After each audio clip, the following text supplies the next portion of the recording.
ಆಯುಷ್ಮಾನ್ ಭಾರತ್ ಪ್ರಧಾನಮಂತ್ರಿ ಜನ ಆರೋಗ್ಯ ವಿಮೆ ಬಡ ಜನರಿಗಾಗಿ ಕೇಂದ್ರ ಸರ್ಕಾರ ಜಾರಿಗೊಳಿಸಿರುವಂತಹ ಯೋಜನೆ. ಆದರೆ ಈ ಯೋಜನೆ ರಾಜ್ಯದಲ್ಲಿ ಈಗ ಜಟಾಪಟಿ ಸೃಷ್ಟಿಸಿದೆ. ಬಡ ರೋಗಿಗಳಿಗೆ ಇದರ ಬಿಸಿ ತಟ್ತಾ ಇದೆ. ಆಯುಷ್ಮಾನ್ ಭಾರತ್ ಯೋಜನೆಯಡಿ ಸಿಗ್ಲಿಲ್ಲ ಚಿಕಿತ್ಸೆ ವೆಚ್ಚ ಭರಿಸಲಾಗದೆ ಪರದಾಟ, ಕ್ಯಾನ್ಸರ್ ಪೀಡಿತ ವೃದ್ಧ ಸೂಸೈಡ್. ಆಯುಷ್ಮಾನ್ ಭಾರತ ಪ್ರತಿ ವ್ಯಕ್ತಿಗೂ 5 ಲಕ್ಷ ರೂಪಾಯಿ ತನಕ ಉಚಿತ ವಿಮೆ ದೊರಕಿಸುವ ಯೋಜನೆ. ಕೇಂದ್ರದ ಈ ಯೋಜನೆ ರಾಜ್ಯದಲ್ಲೂ ಜಾರಿಗೆ ಬರಬೇಕಿತ್ತು. ಆದರೆ ಕೆಲ ಗೊಂದಲಗಳಿಂದ ರಾಜ್ಯದಲ್ಲಿ ಈ ಯೋಜನೆ ಅನುಷ್ಠಾನಗೊಂಡಿಲ್ಲ. ಇದರ ಪರಿಣಾಮದಿಂದ 72 ವರ್ಷದ ಕ್ಯಾನ್ಸರ್ ಪೀಡಿತ ರೋಗಿಯೊಬ್ಬರು ಪ್ರಾಣ ಬಿಟ್ಟಿರೋದು ಮತ್ತೊಂದು ಜಟಾಪಟಿ ಸೃಷ್ಟಿಸಿದೆ.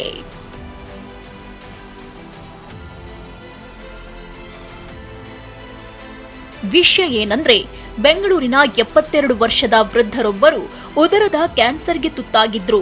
ಕಿದ್ವಾಯಿ ಆಸ್ಪತ್ರೆಯವರ ಬಳಿ ಆಯುಷ್ಮಾನ್ ಭಾರತ್ ಕಾರ್ಡ್ ನಡಿ ಚಿಕಿತ್ಸೆ ನೀಡುವಂತೆ ರೋಗಿ ಕುಟುಂಬದವರು ಕೋರಿದ್ರಂತೆ. ಈ ಯೋಜನೆ ಸಮರ್ಪಕವಾಗಿ ಜಾರಿಯಾಗಿಲ್ಲ ಎಂದು ಚಿಕಿತ್ಸೆ ನೀಡಲು ವೈದ್ಯರು ನಿರಾಕರಿಸಿದ್ದಾರೆ. ಆದರೆ ಕ್ಯಾನ್ಸರ್ನಿಂದ ಬಳಲ್ತಿದ್ದ ವೃದ್ಧ ಡಿಸೆಂಬರ್ 25ರಂದು ಆತ್ಮಹತ್ಯೆಗೆ ಶರಣಾಗಿದ್ದಾರೆ.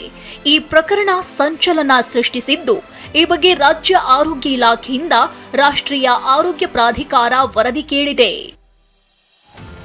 ಯೋಜನೆ ಬಗ್ಗೆ ಗೊಂದಲ, ಪತ್ರ ಬರೆದಿದೆ ರಾಜ್ಯ ಸರ್ಕಾರ.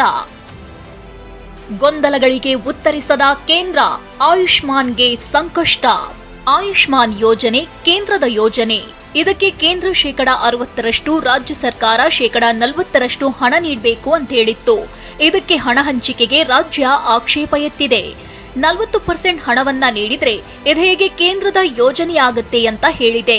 ಜೊತೆಗೆ ಯೋಜನೆ ಯಾರಿಗೆಲ್ಲ ನೀಡಬೇಕು, ಹೇಗೆ ಅಂತೆಲ್ಲ ಕೆಲ ಪ್ರಶ್ನೆಗಳನ್ನ ಎತ್ತಿ ಕೇಂದ್ರಕ್ಕೆ ಕಳೆದ ಅಕ್ಟೋಬರ್ನಲ್ಲೇ ರಾಜ್ಯ ಪತ್ರ ಬರೆದಿದೆ.